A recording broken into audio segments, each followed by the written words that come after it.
मुझे नहीं पता मैं आपको यह क्यों बता रहा हूं, लेकिन शायद इसे शब्दों में बयां करने से यह कम डरावना लगे, या शायद इससे मुझे समझने में मदद मिले कि आखिर हुआ क्या था। बस इतना जानता हूं कि उस सड़क का ख्याल मेरे दिमाग से निकलता ही नहीं। यह सब 2 महीने पहले शुरू हुआ। मैं अस्पताल में अपनी रात की शिफ्ट खत्म करके घर लौट रहा था।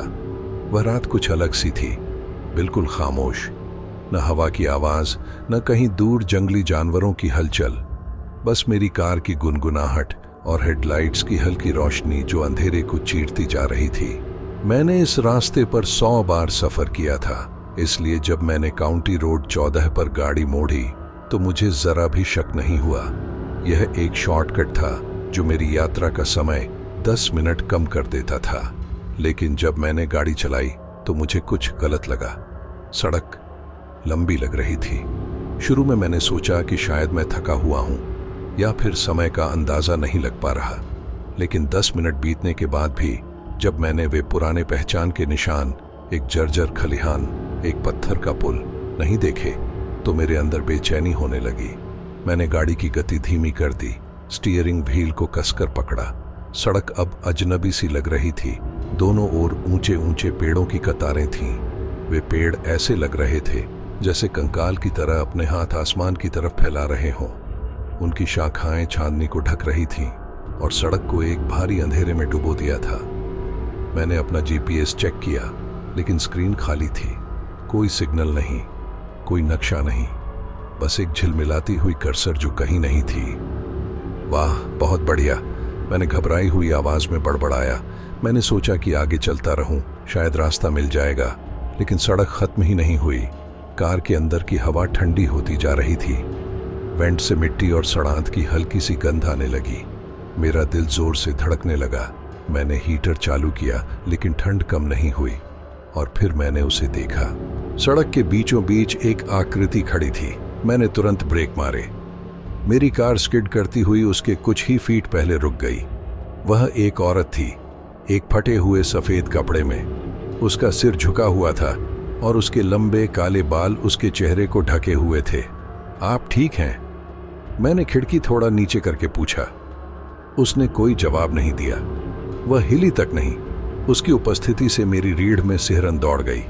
मुझे अजीब सा एहसास हुआ कि अगर उसने अपना चेहरा ऊपर किया तो मुझे जो दिखेगा वह सामान्य नहीं होगा। क्या आपको मदद चाहिए? मैंने फिर पूछा। मेरी आवाज कांप रही थी। फिर भी कुछ नहीं। मैंने गाड़ी आगे बढ़ाने का फैसला किया। धीरे धीरे मैंने गाड़ी को आगे बढ़ाया, लेकिन जैसे ही मैं उसके पास से गुजरा, उसने अपना सिर मेरी ओर घुमाया।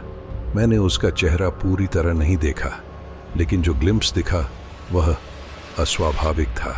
उसकी आंखें इंसानी नहीं थीं। वे हल्के अंगारों की तरह चमक रही थीं और उसका मुंह एक भयानक मुस्कान में खिंचा हुआ था।